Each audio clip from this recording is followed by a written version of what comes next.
Shalom Ibu Bapak, Saudara-saudara dan anak-anak yang dikasihi Tuhan. Saya berharap semua dalam keadaan baik, sehat dan tetap semangat di dalam Tuhan.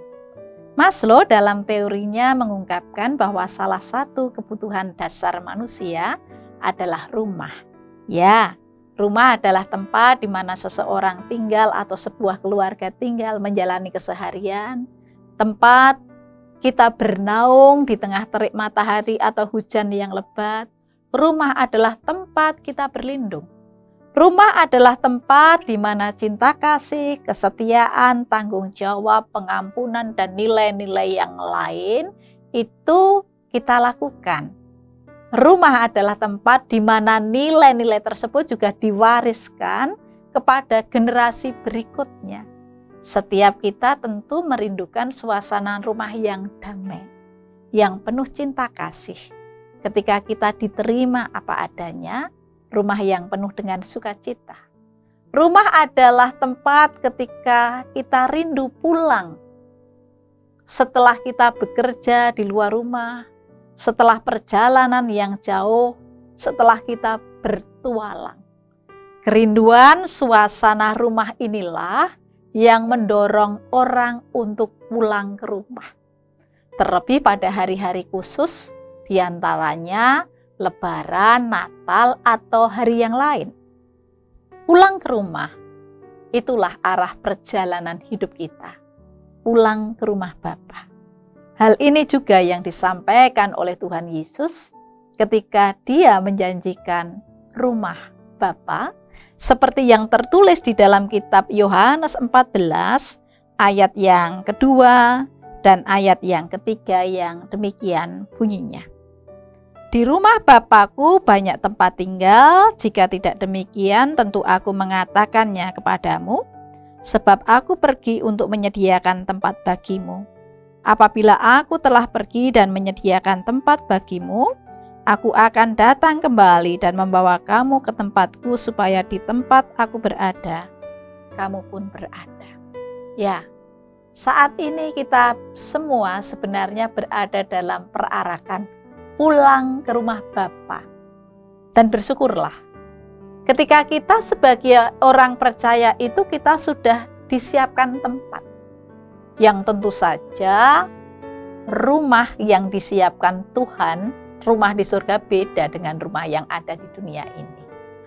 Kalau kita mendapatkan rumah yang ada di dunia ini, bekerja, berjuang, dan harga rumah semakin hari semakin mahal, bahkan proses untuk membayarnya itu terkadang membutuhkan waktu bertahun-tahun atau puluhan tahun. Ya, memang ada orang yang mendapatkan rumah warisan. Dia memang tidak mengupayakannya, tetapi bukankah dulu orang tua atau leluhurnya yang mengupayakannya? Dalam rumah Bapa, Tuhan sudah siapkan bagi kita. Bahkan di dalam ayat tadi mengatakan, di rumah Bapakku banyak tempat. Sekali lagi, sebagai orang percaya kita bersyukur kita telah disiapkan rumah di surga.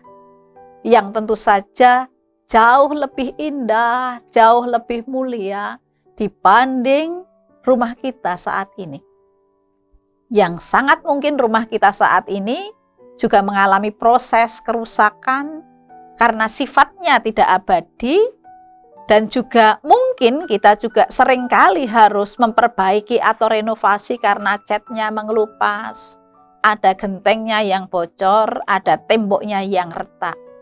Di rumah Bapa adalah tempat yang penuh sukacita dan abadi karena Dialah yang bertahta sebagai Raja di atas segala raja.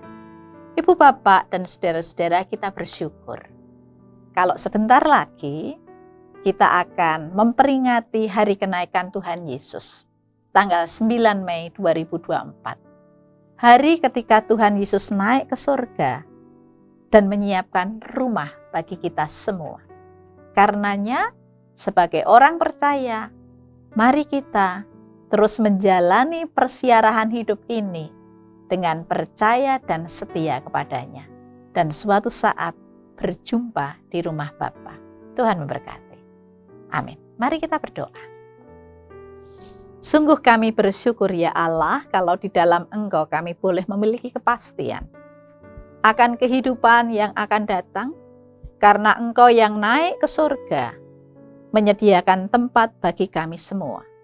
Karenanya mampukan kami dalam persiarahan hidup ini, selalu setia dan percaya kepadamu. Dalam nama Tuhan Yesus kami berdoa. Amin.